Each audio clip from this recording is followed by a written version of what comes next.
Bem, meus caros, bem-vindos novamente, né? Essa é a segunda aula do curso de Lógica Matemática e a gente, de Introdução à Lógica Matemática, perdão, e hoje a gente vai ver sobre proposições, né? E o que caracterizam essas proposições. Né? Bom, como você já sabe, eu sou o professor Guilherme, né? Esse semestre, então o que nós veremos hoje? Hoje a gente vai ver a definição de proposição. A gente vai ver como identificar a proposição e caracterizar elas, né? Exemplos e contra-exemplos de proposições, proposições simples, compostas e notações, valor lógico e tabela verdade. Tá? E, novamente, esses slides eles são baseados em trechos de livros apresentados na bibliografia, na referência básica. Hoje, particularmente, eu vou dar um saltozinho rápido até o fim. Né? Hoje, particularmente, é baseado no livro que eu escrevi junto com a minha esposa sobre lógica matemática. Tá?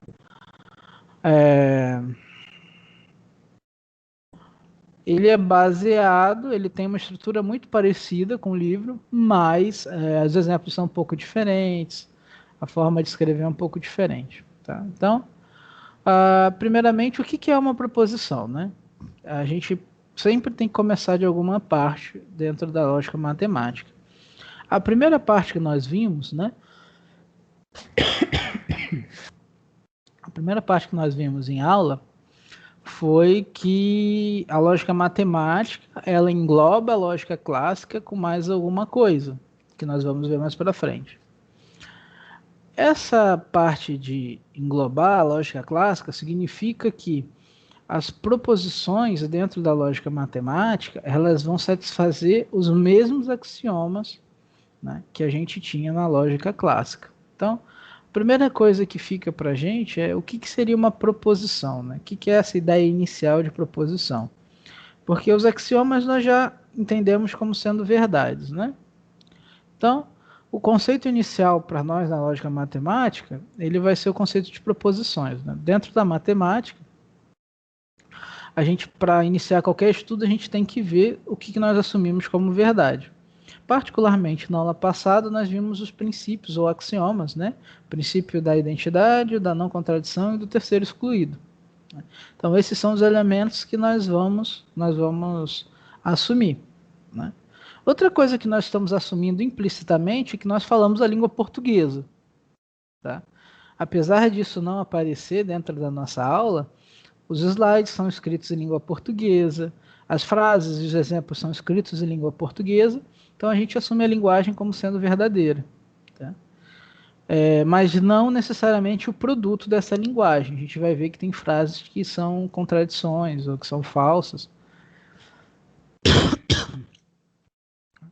Então a gente assume a linguagem e assume esses três axiomas. Então, a partir desses três axiomas, considerados como verdadeiros, né, nós vamos construir a nossa primeira definição inicial. Senhores, eu vou pedir um pouco de desculpa hoje, porque minha voz está um pouco ruim. Eu me gripei no fim de semana. Eu estou rezando aqui que não seja Covid. Aí eu não estou conseguindo falar muito continuamente. Então, nossa primeira definição, né? O que é uma proposição? Uma proposição é uma sentença de linguagem detentora de sentido linguístico completo, o qual poderemos atribuir um valor lógico ou valor verdade, isto é, devemos ser capazes de afirmar se a frase é verdadeira ou falsa, satisfazendo os três axiomas da lógica clássica. Tá bom? Alguma dúvida? Bom, eu tenho dúvida em uma frase, que é sempre muito complicada. O que é uma sentença da linguagem detentora de sentido completo? Isso é uma coisa que me dá dúvidas. Né? Por exemplo, se eu falo para você assim, Maria foi comprar abacaxi. É uma frase que tem sentido completo dentro da linguagem. Você sabe quem está executando a ação, que é Maria, e o que foi feito, que é comprar um abacaxi. Você ainda poderia tirar um pedaço dessa frase. Né? Por exemplo, você poderia falar assim, Maria foi comprar. Isso é uma frase ainda com sentido completo. Obviamente que cabe uma pergunta, né? O que ela foi comprar? Algum curioso falaria isso. dentro de uma conversação, né, você poderia que essa frase Maria foi comprar tenha um sentido completo. Para nós, na língua portuguesa, Maria foi comprar, sempre fica faltando aquela parte. O que a Maria foi comprar? Né? Aí, no caso, um abacaxi. Então, Maria foi comprar um abacaxi é uma frase com sentido completo, linguístico. Eu poderia tirar a Maria da frase, fica, foi comprar um abacaxi. Foi comprar um abacaxi tem sentido completo a frase? Não, né? Quem foi comprar o abacaxi? Então falta o sujeito da frase. Da mesma forma que na parte anterior, o abacaxi, se for retirado, falta saber o que foi ser comprado. E também se eu omitir o verbo comprar, né? Maria foi ao abacaxi. Essa frase não tem sentido linguístico completo, a não ser que você conheça algum bar chamado O Abacaxi. Caso, né, não seja um lugar, Maria foi ao abacaxi, não tem sentido nenhum, né? Então nós temos que ver se a frase que a gente está conversando sobre é uma frase com sentido linguístico completo. E mais do que isso, ela tem que ser possível de descrever se é verdadeiro ou falso, mesmo que eu não saiba descrever se é verdadeiro ou falso. E ela tem que satisfazer os 3 axiomas da lógica clássica. Então vamos aos exemplos para a gente entender. Ah, não, perdão. Vamos dar uma olhada nos axiomas para a gente estar um pouquinho mais fixado, né? A lógica matemática assume os 3 axiomas da lógica clássica, né? O axioma da não contradição, né? Uma proposição não pode ser verdadeira e falsa ao mesmo tempo. Notem, ao mesmo tempo, tá? Axioma do terceiro excluído. Toda proposição é verdadeira ou é falsa, verificando sempre uma dessas possibilidades e nunca uma terceira. Tá? Esse axioma aqui geralmente não funciona muito em biologia, né? Por exemplo, se você pegar os anelídeos, né? Os anelídeos, eles têm o sexo masculino e feminino, né? Então, por exemplo, se você falasse, toda minhoca tem o sexo masculino, né? Toda minhoca é macho, toda minhoca é fêmea. No caso das minhocas, elas são o terceiro excluído, né? Que elas são machos e fêmea ao mesmo tempo. Né? Um pouquinho diferente da raça humana, mas mesmo assim, dentro do genoma do ser humano, nós temos ainda algumas atuações genômicas, né? Por exemplo, o XXY ou XXX, né? 3X, que no caso não é nem pode ser identificado, né, com o sexo masculino ou feminino, a depender do desenvolvimento da parte íntima, mas, né, geneticamente não é o XXY não é homem e geneticamente o XXX não é mulher no sentido genético da frase. Então, mais um outro exemplo de um caso que o axioma do terceiro excluído não funciona. Tá bom? E depois o axioma da identidade, a existência é a existência, ou seja, se A é igual a B, então B é igual a A. É basicamente isso. Isso não funciona em alguns lugares, inclusive foi isso que eu pedi para vocês, acho que em um dos exercícios do dia 14, para vocês darem um contra-exemplo desse fato aqui. Bom, então vamos aos exemplos das proposições, né? O oceano é verde? Qual de vocês aqui já viajou para praia? Crazy, já viajou para praia? André? Gabriel? Ah, eu nunca me meti a besta, não. Nunca te meteu a besta, não? É porque eu sou carioca. Carioca nasceu olhando para aquele negócio, né? Então, aí agora eu estou vislumbrando são as águas do Rio Branco. Mas justamente, quem já foi lá sabe, o oceano é verde? O que vocês acham? Só a Praia da Polar, muito bem. Eu também. Lá a água é bem legal, inclusive, quando tá baixinho. Então, mesmo vocês não tendo ido à praia, vocês conseguem me dizer se o oceano é verde ou não? O que vocês acham?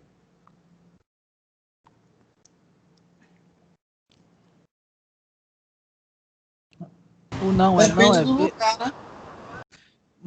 Boa colocação, depende do lugar, né? Então, por exemplo, às vezes a água está esverdeada, às vezes a água está azulada, mas no geral o oceano ele é bem azulzinho, tá? Ele é bem azulzinho. Mas mesmo sem saber isso, eu vi que não era verde. É porque você viu longe do emissário submarino de esgoto, entendeu? Quando tem esgoto, ele fica esverdeado por causa das algas. Mas brincadeiras à parte, é, o oceano, em geral, ele é azul, tá? A água geralmente tem um tom azulado, tá? É, e aí é uma coisa interessante, né? Mesmo vocês não sabendo ou não conhecendo o oceano, não tendo visto ele pessoalmente, você pode dizer que essa afirmação ela é verdadeira ou falsa, né? Ela é verdadeira ou falsa, não sei qual, mas ela é um dos dois. Ou o oceano é verde ou ele não é. Eu, por experiência própria, sei que não é. Então eu coloquei que no caso é falso. Por quê? Porque eu já vi o oceano e vi como ele sendo azul. Tá? Nota que isso é uma impressão minha, né? É uma impressão dos meus olhos. Como eu disse, acho que foi deixa eu ver aqui o nome da pessoa, o André. Acho que foi o André que falou, né? Tem umas partes que são esverdeadas, tem as partes que são esverdeadas, isso é fato. Então, por exemplo, ele poderia dizer que essa frase aqui é verdadeira, né? E olha aí uma parte em que a lógica matemática não se encaixa tão bem quanto a fuzzy. Pra gente, ou o oceano é azul ou não é. Não tem a terceira possibilidade, tá? Na fuzzy, eu posso dizer que ele é maiormente azul. Vamos botar lá que 0,9 de 1, ele é azul. E aqui tem aqueles 10% que ele é esverdeado. Então, nesse caso aí, a lógica fuzzy seria mais interessante para descrever a quantidade de verde e azul no oceano do que a matemática é. Então, um exemplo para o pessoal aí que fez o trabalho lá sobre as lógicas fuzzy. Bom, a segunda parte, como vocês são daqui e eu sou de fora, eu fui pesquisar um pouco, né? E aí eu fui ver a bandeira de Roraima. Quando eu vim antes de eu chegar aqui, eu falava Roraima, né? Desculpa, tá faltando a letra maiúscula aqui, né? Então, a bandeira de Roraima, perdão, é verde, amarelo, azul e vermelho. Verdadeiro ou falso? Falso, né? Por quê? Porque ela tem 5 cores, tem uma faixinha branca no meio da bandeira também. E, portanto, a frase ela tem um valor lógico falso. Para quem é de fora, né, como eu, pesquisa na internet, no Google. Vai ver que essa bandeira aqui ela tem um risquinho branco. Tá? Agora, outra bem típica regional. O buri... Tô errado em falar buritizeira? Ou é outro nome? É buritizeiro, gente?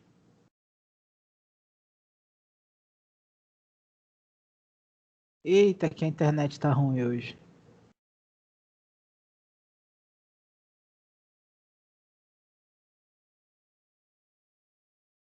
Não, buritizal não é o monte de árvore de Buriti? Como é que chama só a árvore? O buritizal é aquela, é quando você tá no rio lá que você vê umas 10, 15 árvores de buriti uma do lado da outra, né? Tá falando Mas, da fruta, alô, professor? fala, Andrew.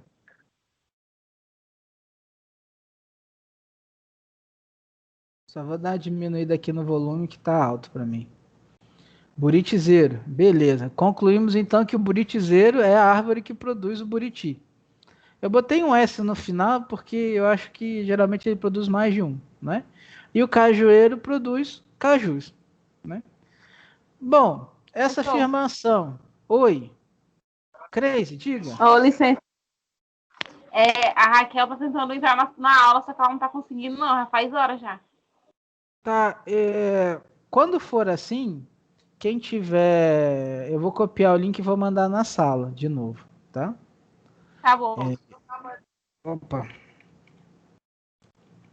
Eu mandei lá no. Mandei lá na turma, tá? Introdução à lógica. Deixa eu ver quem é a Raquel. A Raquel. Pronto, ó. E vou mandar o link para ela. Aí ela só clicar. Se ela tiver no celular dela, tá? Vocês avisem. Bom, já enviei para ela, é só esperar ela entrar, tá? Bom, voltando lá para o nosso buritizeiro, né? Agora, qualquer pessoa do sul provavelmente não saberia o que é um buriti. Eu, quando cheguei aqui, não sabia, né? Apesar de que caju eu sou fã. Eu nunca tinha visto uma árvore de caju. Primeira vez que eu fui ver um cajuzeiro foi aqui. Cajueiro, cajuzeiro. Eita, agora eu não sei se eu escrevi errado. É cajueiro, cajuzeiro. Bom, aí vocês me permitem um pequeno erro de português, tá? Então, para mim, eu não sei dizer se é verdadeira ou falsa a frase. Mas eu com certeza, antes de chegar aqui, sabia que isso daqui era uma frase que teria um valor lógico, verdadeiro ou falso. E a depender do meu conhecimento, eu sabia que o cajueiro ou cajuzeiro produz o caju. Tá? Agora, eu não saberia dizer, sem sombra de dúvida, se o buritizeiro, né, ele produziria buritis ou não. Tá? Apesar de que, como esse sufixo aqui ele é muito parecido para as árvores, né, eu chutaria que produz buriti. Mas, a princípio, eu, com meu conhecimento de antes de chegar aqui, eu não saberia dizer se é verdadeiro ou falso. Vocês, desde pequenininhos, que moram aqui, já sabem que esse conhecimento é verdadeiro, nessa frase é verdadeira. Então, olha a diferença. Que mesmo a gente tendo vivências diferentes, tem uma coisa em comum com o nosso raciocínio. Qual que é? Eu consigo afirmar que essa frase é verdadeira ou falsa, mas vocês conseguem afirmar mais do que isso. Vocês conseguem, quem morou aqui desde pequeno, consegue afirmar que a frase é verdadeira. Tá? Bom, a outra frase é: os macacos e as aves respiram. Parece trivial, né? Mas olhando do nosso ponto de vista de lógica, né? Então, para a gente saber se essa frase é verdadeira ou falsa, a gente precisa entender como é que os macacos e as aves tecnicamente funcionam, né? Se eles respiram, de fato. E aí, para quem estudou um pouquinho de biologia, sabe que todo animalzinho respira, né? Eles respirando, a gente pode atribuir um valor lógico a essa afirmação, a essa sentença, né? Nesse caso, verdadeira. A pergunta que eu faço para vocês: vocês concordam comigo que todas essas 4 sentenças, elas são sentenças na língua portuguesa? Ó, o oceano é verde, a bandeira de Roraima é verde, amarela, azul e vermelha. O buritizeiro produz buritis, o cajueiro, caju. Os macacos e as árvores respiram. Todas essas frases estão na linguagem portuguesa, têm sentido completo, elas podem receber um valor, elas podem receber um valor lógico, né, que é verdadeiro ou falso, a depender do que está contido na escrita. Bem-vinda, Raquel.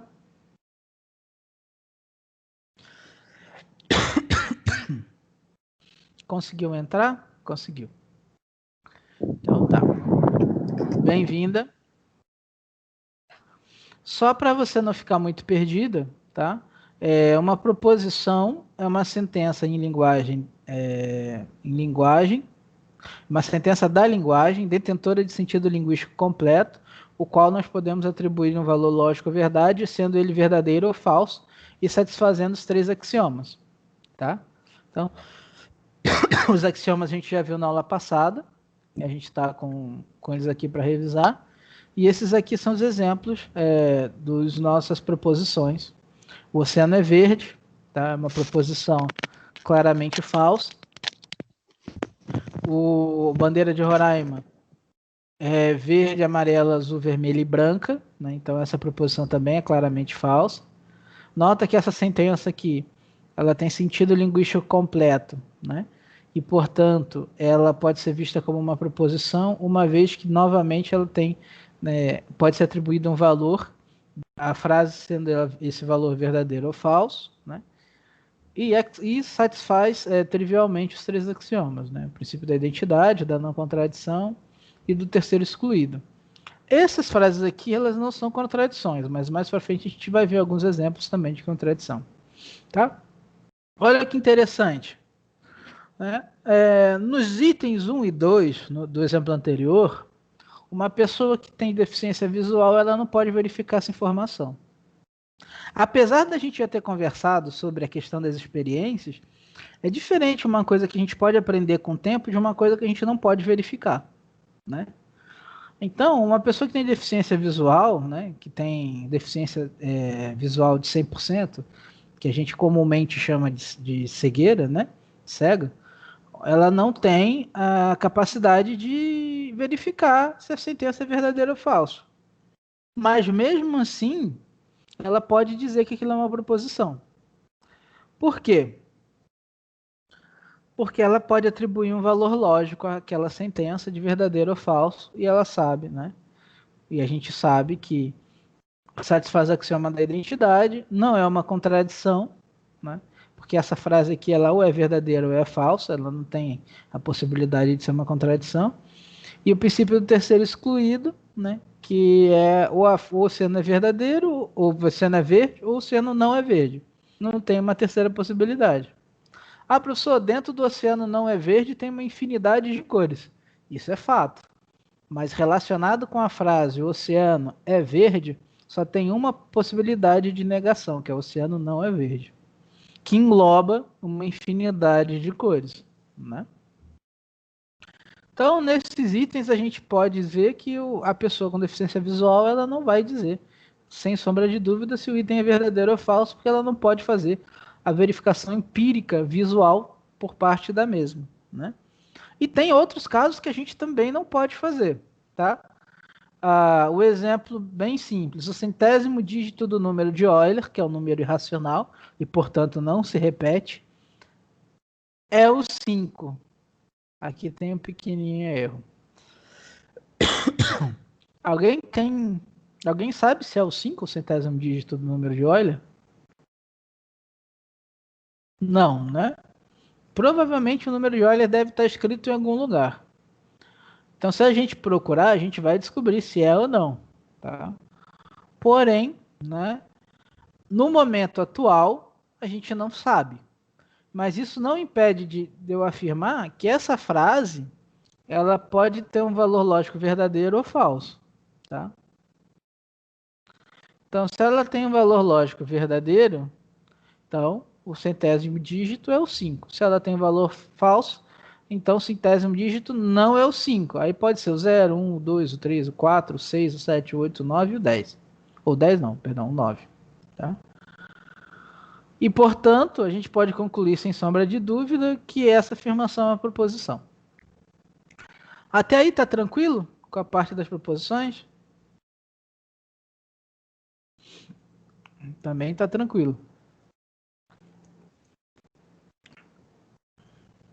Beleza, então vamos mais para frente. Outro exemplo, coisas que a gente não sabe que vão acontecer, mas que com certeza poderão ou não. Então,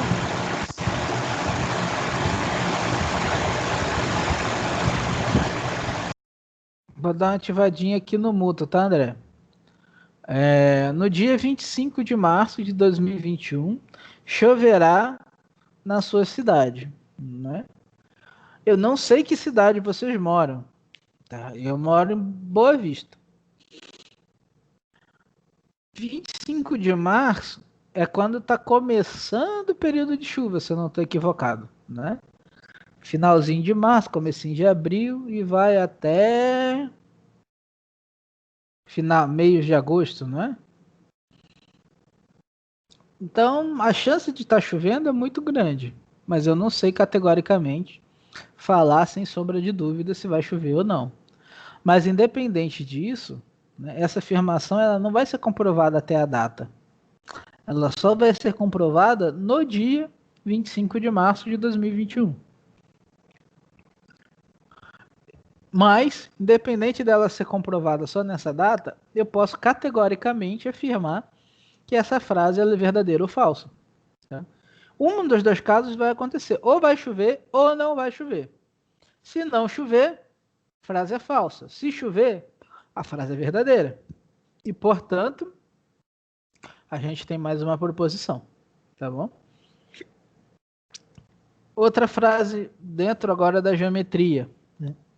Um plano contém infinitas retas. Bom, essa frase é a típica frase que a gente não pode comprovar empiricamente. Tá? Por exemplo, eu olho para fora na janela no dia 25 de março. Se não estiver chovendo, então eu sei que a frase era verdadeira. Só que nota que a frase 3, um plano contém infinitas retas, ela não pode ser verificada. Ela não pode ser testada. E como é que você vai contar infinitas retas? Você não conta. Tá? Então, o máximo que você vai conseguir fazer é, utilizando um certo argumento lógico, né, conseguir mostrar que tem, de fato, infinitas retas dentro daquele plano, mediante as certas construções que vocês vão ver em geometria euclidiana plana, se eu não me equivoco. Tá? Mas o mais interessante disso é que, mesmo não podendo comprovar, eu sei que essa frase tem ou valor lógico verdadeiro ou valor lógico falso. Tá? Mesmo eu não podendo comprovar a quantidade de retas que tem dentro do plano. E nós veremos que, de fato, são infinitas retas. Tá? Se a gente assume como sendo axioma que existem infinitos pontos, né? A gente depois, como consequência, a gente tem uma infinita quantidade de retas, desde que esses pontos não sejam complanários 2 a 2. Colineares, perdão. Bom, agora a gente vai para os contra-exemplos, né? Coisas que não são frases ou sentenças que não são proposições, mas que estão contidas na nossa linguagem formal. Então, vale ressaltar que nem todo tipo de sentença é possível atribuir um valor lógico, e aí nós temos 3 tipos clássicos na língua portuguesa, que são as exclamações, as ordens e as interrogativas. Né? Então, por exemplo, a frase "você jantou" ou "você almoçou hoje", ela pode ser atribuída um valor lógico? Não, né? A princípio, não. Tá? A princípio, a gente não consegue falar que essa frase é verdadeira ou falsa, até porque não tem fatos sobre a frase que a gente possa verificar ou pensar, né? Isso é só um questionamento sobre o que você fez, né? E não o fato do que você executou. Compre um carro. Outra frase, e aí nesse caso é uma ordem, né? A gente pode dizer que uma ordem é verdadeira ou falsa, logicamente falando? A princípio, não. Né? A princípio, a gente não sabe dizer se comprar um carro é uma ordem. Compre um carro é uma ordem falsa ou verdadeira. Até porque quem dá ordem, né? Ela não está preocupada com o valor lógico da frase. Ela quer que você execute alguma ação. Tá? Aí, por exemplo, amigo, que calor. Né? Isso daí eu escrevi quando meu ar-condicionado estava desligado. E aí vocês entendem por que o que calor, né? Bem que eu queria ter uma rede em casa, mas eu não tenho ainda. Então é uma exclamação. E a exclamação ela também não possui valor lógico. Tá? Porque ela não está descrevendo nada e nem falando sobre um fato que a gente possa avaliar se é verdadeiro ou não. Tá? Então, a segunda parte, né? Olhando para os axiomas, a gente tem lá o que se chama da não contradição. Tá? Aí vocês vão ver uma frase muito legal, que é uma proposição, mas que tem o sentido, tem alguns sentidos, tem alguns pontos curiosos. Tá? Até a parte de proposição a caracterização do que é e não é proposição. Vocês conseguiram entender? Então, as frases anteriores a essa, que são essas frases aqui, ó, a 1, 2, 3, 4, depois 1, 2, 3, 4 de novo. E depois essas 1, 2, 3 aqui, vocês conseguem? Sim? Beleza. Então, uma contradição, será que é? Existem frases em que o valor lógico, em que os valores lógicos, ou que o valor lógico muda. Tá? Existem frases em que os valores lógicos mudam. Tá faltando um que aí, me perdoem. Lembrando que eu estou fazendo esse material, esses slides uma vez por semana. Geralmente eu tomo 2 semanas por slide, eu não estou conseguindo muito tempo de fazer a correção depois. Então vejamos um exemplo, tá? Dedico este livro a todos os que nunca tiveram um livro dedicado. E o que os senhores acham? Esse autor desse livro, que escreveu essa frase na capa, ele dedicou o livro para vocês? Não. Não? Gabriel, você já teve um livro dedicado no seu nome, meu querido? Ainda não. Ué, então se você nunca teve um livro dedicado, esse livro é dedicado a você, não é? Depende.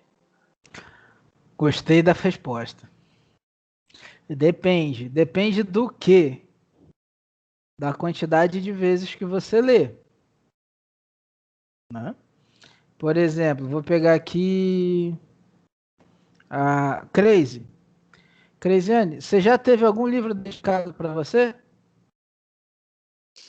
Não, ainda não.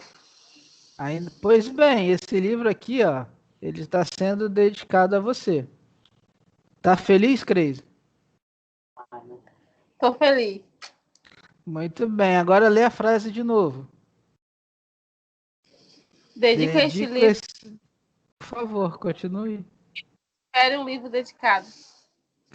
Ou seja, na frase anterior você não tinha, mas agora você tem esse livro.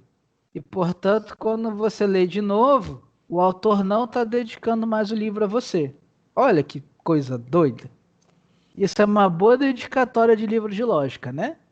Porque você vai ter esse livro dedicado toda vez que você lê na primeira, na terceira, na quinta, na sétima, na nona vez, na 11ª vez, porque você, nesse caso, não vai ter um livro dedicado.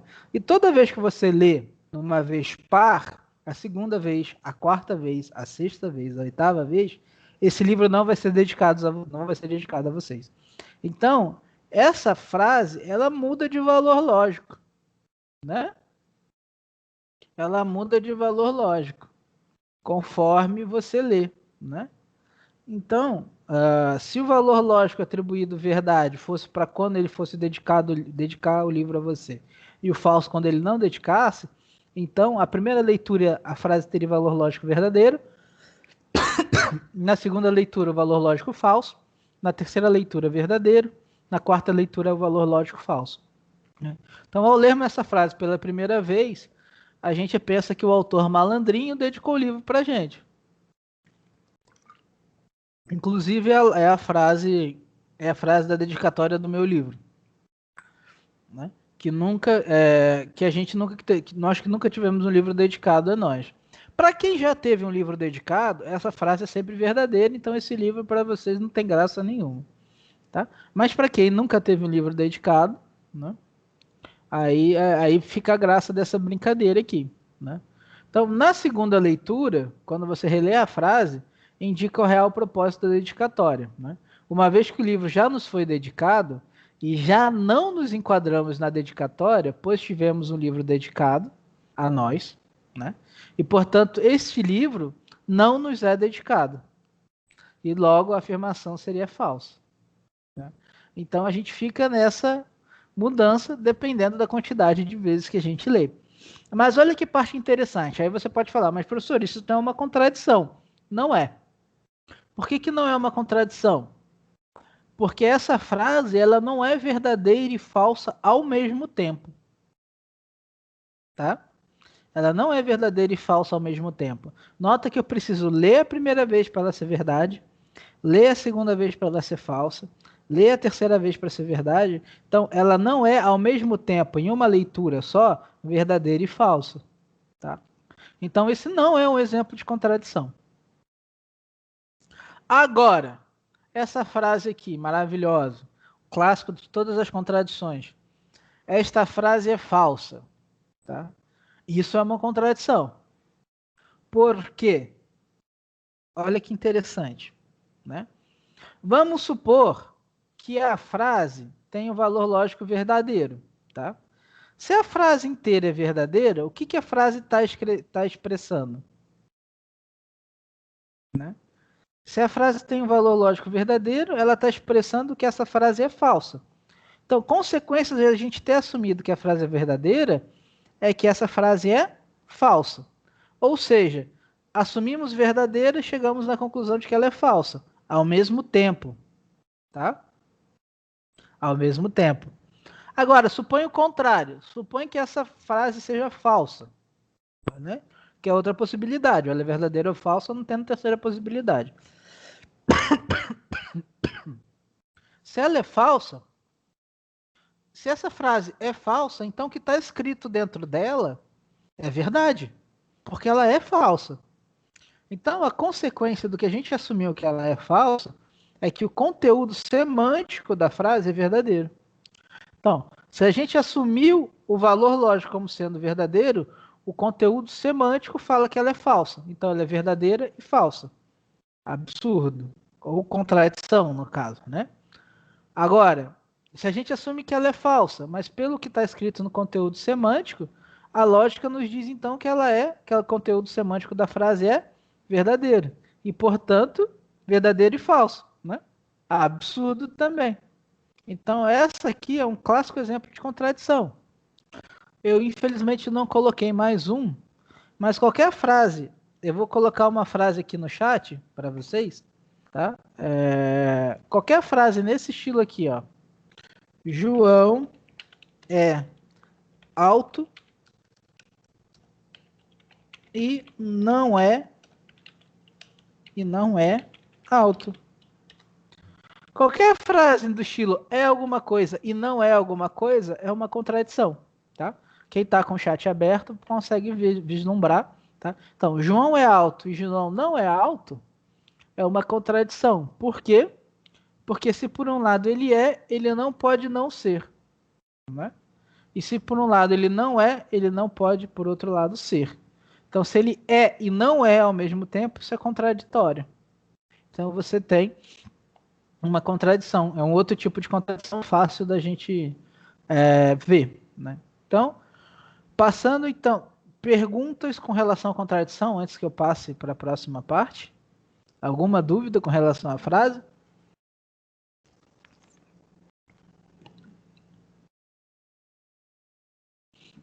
Não? Não. Belezinha. Obrigado pela resposta, Crazy. Obrigado, senhor André. Andrew também. Então, vamos socar além. Bora lá. Então, uma função proposicional ou predicado, esse conceito, ele virá mais para frente quando a gente for ver a parte de predicados e funções proposicionais. Tá? Mas, como a gente trabalha com matemática, a gente geralmente trabalha com incógnitas, né?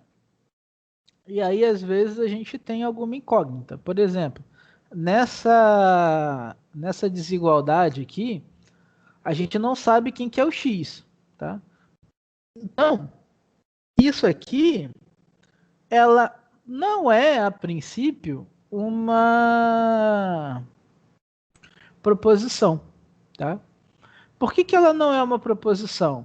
Porque isso aqui caracteriza uma propriedade do x, mas sem dizer quem é o x propriamente dito. Tá? Então, se você notar, para cada valor lógico definido, você tem um valor verdade para essa sentença, um valor lógico, né? Então, mas primeira pergunta seria interessante fazer.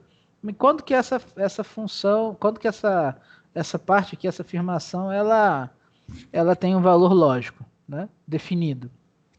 Para isso a gente precisa definir um elemento que a gente vai usar para fazer as contas. Então, pensemos primeiro em um número y qualquer, não sei quem, mas ele é um número, né?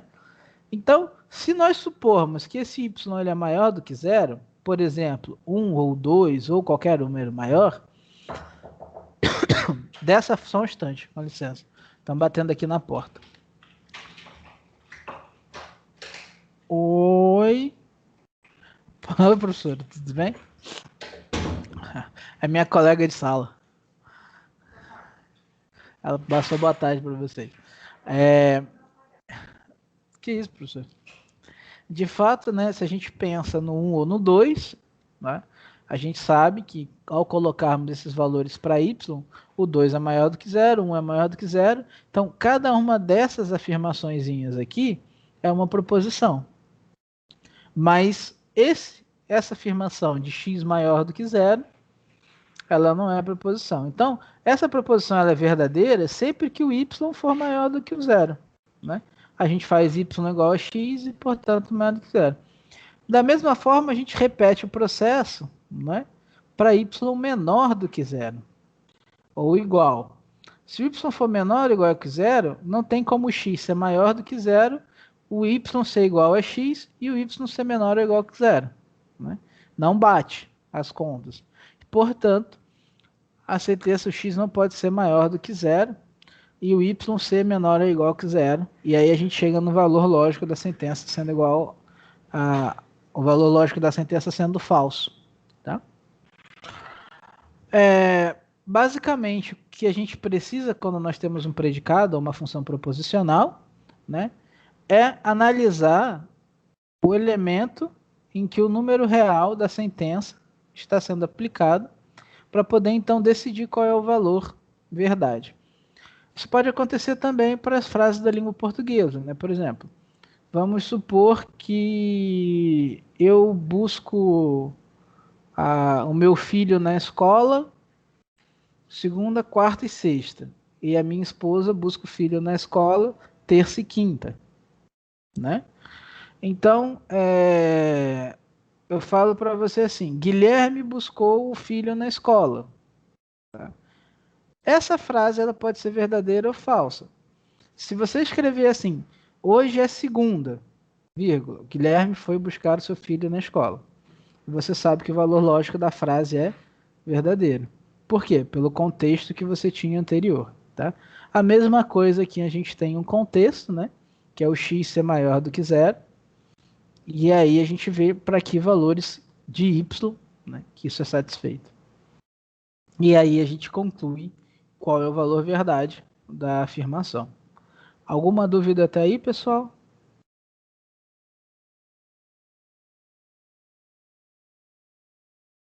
Esse é mais pesadinho, né? Mas se tiverem muitas dúvidas com relação ao predicado, não se preocupem tanto. Tá? O predicado a gente vai ver com mais calma mais para frente. Olha que maravilha, sem dúvidas. Beleza. Então, né, depois a gente vai para os tipos de proposição. Né? Tem 2 tipos. Tá? E dos 2 tipos de proposições que a gente tem, são classificadas em proposições simples e compostas. Tá? A proposição simples é uma proposição que não pode ser decomposta em outras proposições sem perca de sentido semântico. Tá? Então, por exemplo, a Julie é uma cachorrinha. Né? Se você quiser separar essa frase, por exemplo, tirar Julie, fica é uma cachorrinha. Isso aqui é um predicado, mas não é uma proposição. Você pegar assim, Julie é, né? Você tem o verbo e o cachorro, quer dizer, a Julie e o é, mas você não tem a característica da frase, o complemento do predicado, né? Então você tem Julie é, ou então Julie é uma, ou então é uma cachorrinha, ou uma cachorrinha. Qualquer separação que você tente fazer dessa frase, tirando uma das palavras, né, você vê que a frase perde o sentido semântico na língua portuguesa. Né? Então, a gente pode classificar essa frase, Julia é uma cachorrinha, como sendo uma proposição simples. Belezinha? Então, dos exemplos anteriores, a gente tem várias proposições simples. Da primeira página, né? O oceano é verde. É uma proposição simples. Ah, professor, mas isso daí é falso. Não importa o valor lógico. A classificação é que ele não pode perder o valor semântico. Desculpa, ele perde valor semântico quando a gente faz a cisão, ou a separação, ou a decomposição da proposição em frases menores. Beleza? Agora, como que a gente faz a anotação? Né? Depois vocês vão entender por que a gente faz a anotação. Tá? A proposição simples, a gente geralmente denota por letras minúsculas, né? P, Q, R. Então, por exemplo, uma forma de você denotar Julia é uma cachorrinha, em notação é P, dois pontos, Julia é uma cachorrinha. Ou então, o oceano é verde. Em notação, Q, dois pontos, o oceano é verde. O que isso está dizendo? P é uma proposição simples, definida por esses dois pontos aqui, pela frase Julia é uma cachorrinha. Que é uma proposição simples, os dois pontos, definida, de novo, o oceano é verde. Então, isso significa essa anotação que nós temos aqui. Tá? Então, P está definido por essa frase, Q está definido por essa frase, e, portanto, essa frase está definida por Q também. Há outro tipo de classificação, né, outro tipo de proposição, perdão, são as proposições compostas. As compostas aí já é possível de a gente dividir em uma ou mais proposições simples, sem que haja a perca do sentido semântico da proposição, né? Ela continua tendo sentido completo. Então vamos novamente aqui aos regionalismos que o professor tentou incluir, mas que pode ter falhado miseravelmente. Então João foi ao rio e pescou tambaqui, piau e matrixã. A pergunta que o professor faz para vocês: piau tem no rio daqui ou não? Pessoal que pesca aí? Tem. Tem? Obrigado, Raquel. O professor Depende aqui muito é do meio... Depende muito do rio, né? Mas você acha de vez em quando. Sim. Então tá bom. Então essa frase aqui não está totalmente louca. Então essa daqui é uma frase composta. Por quê? Se vocês olharem bem, o que está escrito aqui em língua portuguesa? Ela está expressando a seguinte composição. João foi ao rio e além do João ter ido ao rio, o João pescou tambaqui, piau e matrinchã. Tá?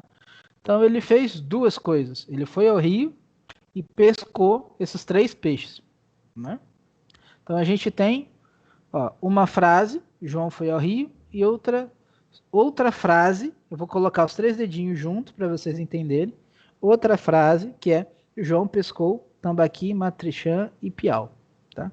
Se você olhar bem, João foi ao rio, que é a frase que está separada, ela já é, acho que não. Depois a gente vai debater isso. Então, João foi ao rio, ela já Não, tranquilo, meu amigo. A ideia justamente é que vocês participem. Eu não sei de onde eu já comi esse peixe, mas para mim tinha aqui também. Eu já comi ele aqui, mas sempre é bom saber. Então, o João foi ao rio é uma proposição simples. Tá? Agora, João pescou tambaqui, piau e matrixã não é uma proposição simples, mas com certeza ela é mais elementar, ela é mais simples, ela tem menos informações do que a minha frase inicial. Né? Se ela tem menos informações do que a minha frase inicial, mesmo sendo ela uma frase menor, ela não necessariamente é uma frase sim, ela não é uma proposição simples, né? Por quê?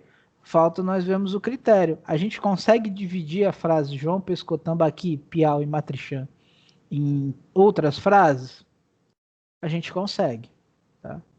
Então, essa frase, ela, apesar de ter um sentido mais elementar que a frase original, ela continua sendo uma proposição composta, e aí nós veremos que são três proposições que compõem essa proposição composta, tá? E, portanto, ela foi dividida, essa proposição. João foi ao rio e pescou tambaqui, piau e matrinchã, em duas proposições, sendo uma simples e uma composta. E depois nós podemos dividir essa composta em outras proposições simples também. Vamos ver mais para baixo isso, quando a gente for ver a anotação. Tá? Outra pergunta, né? Como eu estava desinspirado ontem para fazer exemplos razoáveis, e eu estava com o Henrique no colo, né? Então, Guilherme e Henrique são homens. Né? É uma proposição composta. Por quê? No sentido literal, a gente pode dividir essa proposição, né, em duas partes. Guilherme é homem, Henrique é homem. Então, quando nós juntamos na língua portuguesa, a gente coloca essa informação e essa informação, a gente coloca o E aqui no meio, que a gente vai ver na lógica, depois, futuramente, que é uma operação entre proposições, que a gente vai chamar de conjunção. Então, Guilherme é homem, Henrique é homem, então a gente tem essa proposição aqui. Né? Nota que a gente dividiu a proposição original em duas proposições simples, com sentido completo. Se você olhar o exemplo 1, a gente dividiu em duas proposições também, só que uma simples e uma composta, ambas com sentido completo. Tá? E aí nós vamos então às notações. Tá? Bom, se para simples a gente usava a letra minúscula, para as compostas, nos resta por que não usar as letras maiúsculas. Né? Então a gente vai usar P, Q e R maiúsculo. Tá? Uma coisa importante para ser dita é que, nesse exemplo aqui, né, Guilherme é homem e Henrique é homem, isso são partes, né? São as componentes da minha frase original. Então, quando a gente pega essa proposição que a gente separou de uma proposição composta, a gente chama essa proposição de componentes da minha proposição original. Tá? Então, quem são os componentes aqui?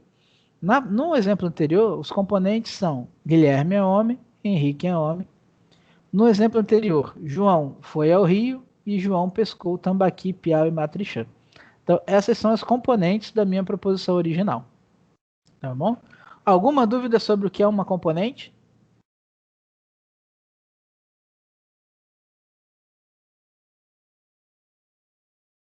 Pessoal?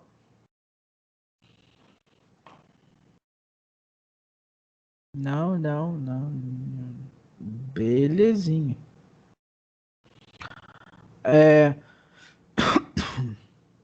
Vamos lá. Então,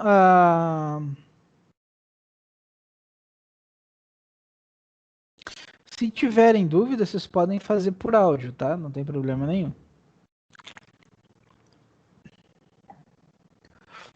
Então, a proposição P, né, ela é composta por componentes, né? Se a gente supor que são as componentes P e Q, por exemplo, ali era P poderia ser Guilherme é homem e Q seria Henrique é homem.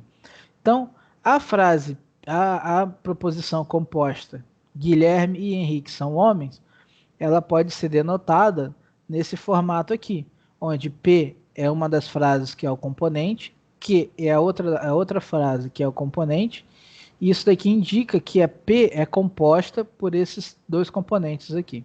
Tá? Esse exemplo 8 está fora de contexto, mas a proposição João foi ao rio e pescou tambaqui, piau e matrixã, ela deve ser denotada em letra maiúscula. Por quê? Porque ela é uma proposição composta. Né? Se você notar bem, ela tem umas componentes. A gente já separou anteriormente. Né? João foi ao rio, é uma proposição simples, e portanto será denotada por letra minúscula. E João pescou tambaqui, piau e matrixã. Né? E, portanto, deverá ser denotado por letra maiúscula, uma vez que essa daqui é uma proposição composta. Então, desta forma, como é que fica a notação? P maiúsculo, João foi ao Rio e pescou tambaqui, piau e matrixã. P minúsculo, João foi ao Rio. Q maiúsculo, João pescou tambaqui, piau e matrixã.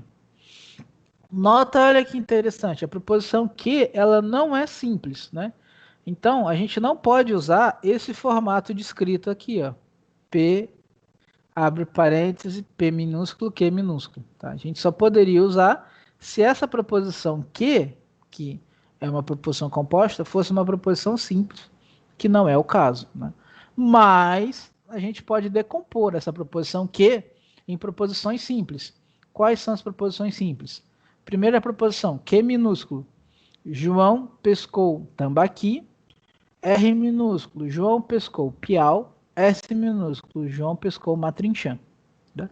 Dessa forma, nós passamos a ter, então, três proposições simples. Né? Então, obtemos assim que é uma proposição composta, né, pelas componentes QRS, né? E aí a gente pode usar a notação Q, abre parênteses, Q minúsculo, R minúsculo, S minúsculo, fecha parênteses, né? Então, retornando à proposição P, que é a anterior, que é a que nós queremos dar uma olhada de como se escreve e se denota. Então, P é composta por essas quatro proposições simples, né? Que estão definidas aqui em cima. E, portanto, em notação, P se denota por P maiúsculo, abre parêntese, P minúsculo, que é João foi ao Rio, vírgula, Q minúsculo, João pescou tambaqui, vírgula, R minúsculo, que é João pescou piau, vírgula, S minúsculo, João pescou matrinchã. Você pode pensar, né, que isso é um certo preciosismo de fazer essa tradução para letras. Mas para pensar se eu fosse ter que escrever essas componentes por extenso. Né? Todas as notações, elas têm tendência só a reduzir o trabalho que a gente vai ter. Não é para complicar a nossa vida. Tá?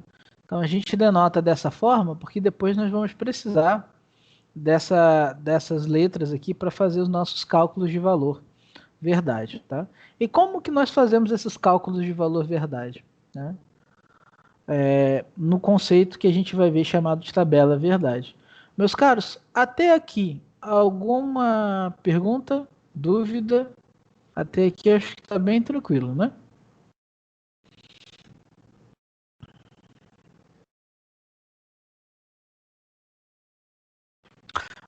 Putz, você não tem ideia, Lucas. Bem-aventurados os caras que inventaram como simplificar a frase. Você tem toda a razão. Você vai ver quando tiver lá na frente que você tem quatro ou cinco proposições simples, e aí você tem que fazer a conta usando tabela verdade, são 32 linhas, o negócio é punk. Né? Cansativo também. Bom, né? O próximo conceito, ele geralmente vem embutido junto com as operações, porque eles são meio que, eles se ajudam a se explicar, né? Mas como estava previsto na ementa junto com a parte de proposição, eu já vou passar porque ele também pode ser visto à parte. Inclusive no livro eu faço ele meio à parte, mas depois das proposições. Né? Então, o próximo conceito que a gente vai ver é a tabela verdade. O que é a tabela verdade? A tabela verdade é uma forma de auxiliar no cálculo do valor lógico de uma proposição. Tá? Pode ser uma proposição simples, pode ser uma proposição composta, e aí conforme for escrito, a gente vai aprender a escrever essas proposições e aprender a fazer essas contas, tá bom? Então, se é uma proposição simples, vocês olhem rapidinho ali no Skype, notem que não tem muita graça, né? Porque, lembra, se a proposição é simples, João foi ao Rio, eu tenho duas possibilidades. Ou ele foi ou ele não foi. Se o João foi ao Rio, e eu estou falando que ele foi ao Rio, eu estou falando a verdade. Se eu estou falando que João foi ao Rio e ele não foi ao Rio, né? Então eu estou mentindo. E, portanto, o valor lógico da minha frase é falso. Né? Então só tem essas duas possibilidades para a proposição simples. Por que só tem essas duas possibilidades? Nossa proposição não satisfaz o axioma do terceiro excluído. Se ela satisfaz o axioma do terceiro excluído, portanto, nós não podemos ter uma terceira opção além do verdadeiro ou falso, né? Porque a terceira opção não existe. Tá? Então, nota que para cada proposição, né, a gente tem 2 elevado, né? Aqui a gente tem uma proposição, então a gente tem 2 elevado a 1 linha de proposição. Ó. 2 elevado a 1, 2. 2 possibilidades. Tá? Agora, o segundo exemplo de tabela verdade. Né? A gente ainda não viu a parte das... A gente ainda não viu a parte das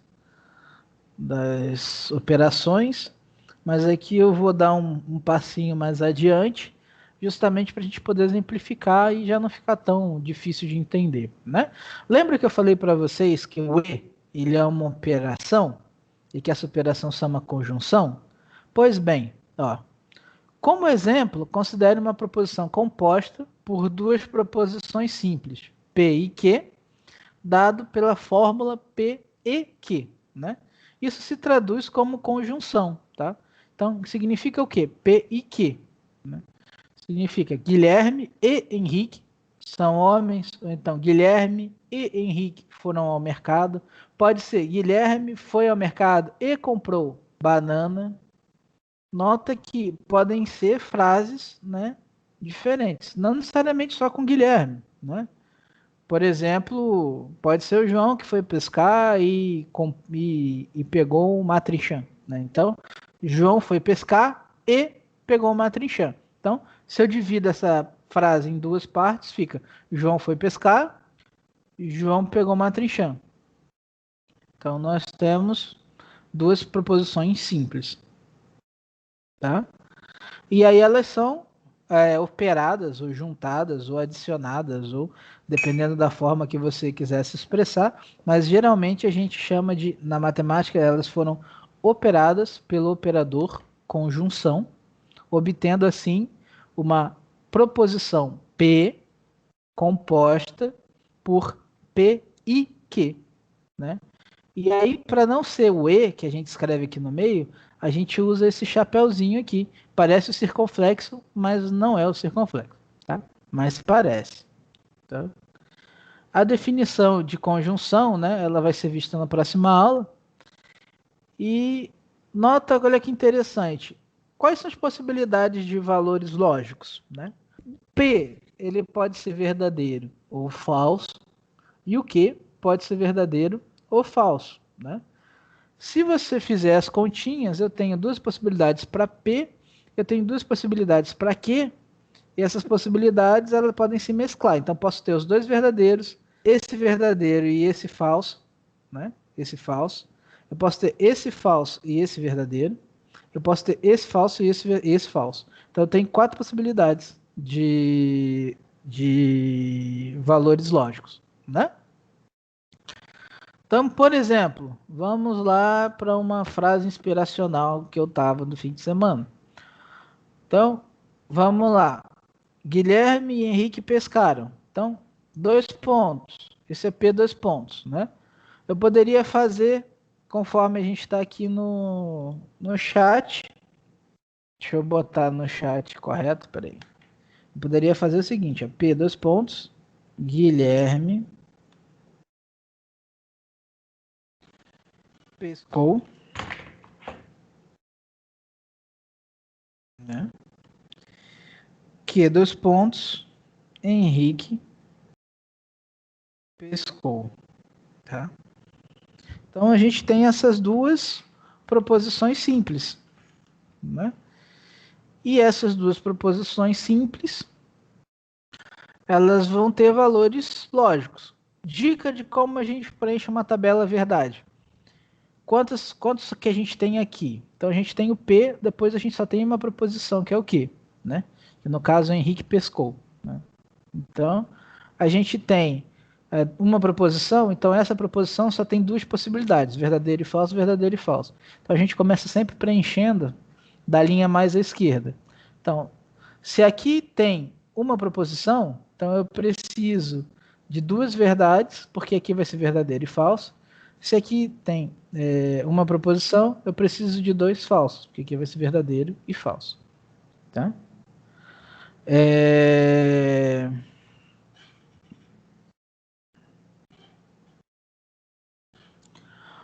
Olá, professora. Eu retorno para a senhora em 5 minutos, que no momento eu estou em aula, tá bom? Desculpa o transtorno, já eu te ligo de volta. Então, nós temos essa possibilidade, né? Essas possibilidades de valores verdade, né? Então, temos verdadeiro e verdadeiro, as duas são verdadeiras, ou temos verdadeiro e falso, né? Que no caso, o valor lógico de Guilherme foi pescar verdadeiro, mas o Henrique não. Aí nós temos o valor, Guilherme não foi pescar, mas o Henrique foi, né? E aí nós temos a possibilidade de falso, falso, né? Que é nenhum dos dois foi pescar. Aí a pergunta para vocês, né? Se eu estou fazendo essa junção de valores, né? Quando que Guilherme e Henrique pescaram? Eles só pescaram quando os dois foram pescar. E eles só foram os dois pescar na primeira possibilidade. Então, Guilherme e Henrique pescaram somente quando os dois foram. Então, isso aqui é a única possibilidade do valor ser verdadeiro. Em todos os outros casos, é falso. Por quê? Nesse o Guilherme pescou, mas o Henrique não. Nesse, o Guilherme não pescou, mas o Henrique pescou. Então, continua tendo valor falso para os dois pescarem. E nesse caso aqui, nenhum dos dois pescaram. Provavelmente eles foram para algum outro lugar. Então, nesse caso aqui, seria o valor falso da frase. Alguma dúvida até aí? Tudo tranquilo?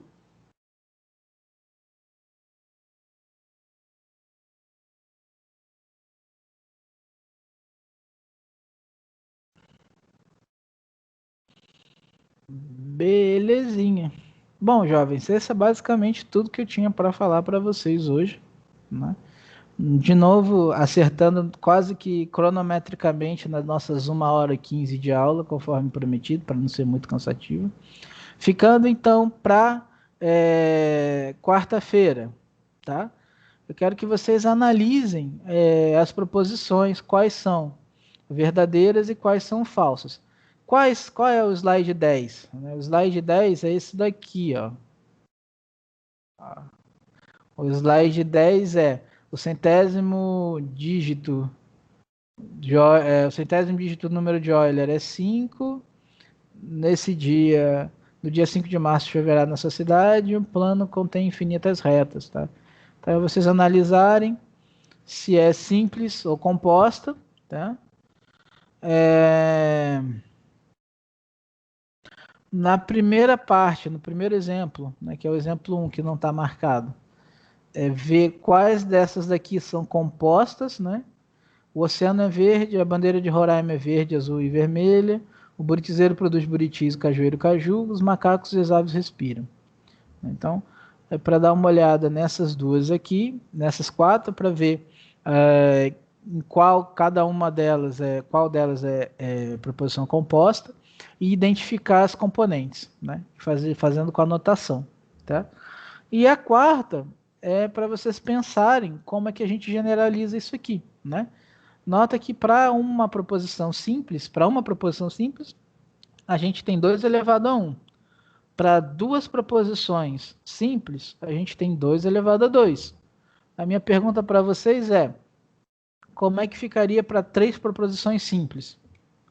E para 4 proposições simples? E para N proposições simples? Tá? Então, essas são as perguntas para quarta-feira. E aí, quarta-feira eu vou disponibilizar uma lista para os senhores fazerem aí durante a semana. Tá bom? Alguma dúvida, perguntas, questionamentos?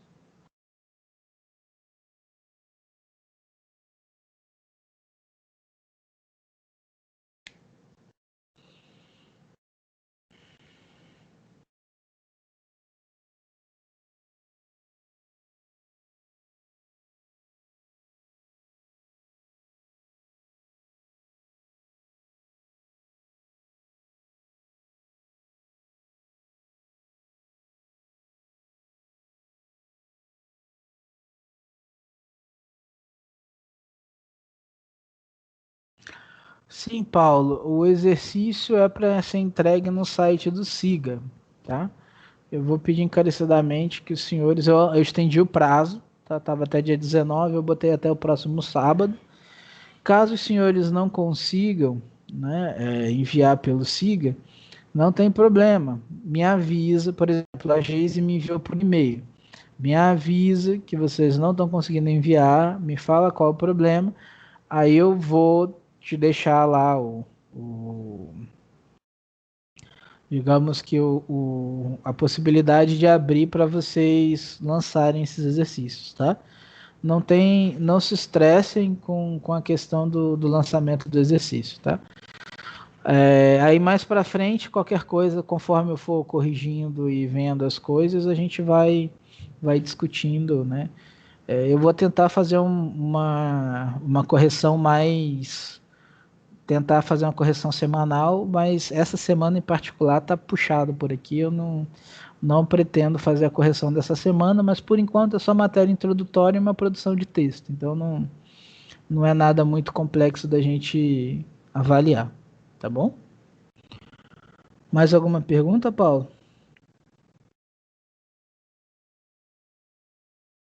Ou alguém mais? Não? Eu vou. Agradeço pelo senhor, o André. Mas não tô tão velho assim, não. Eu vou parar a chamada, tá? Para disponibilizar o vídeo.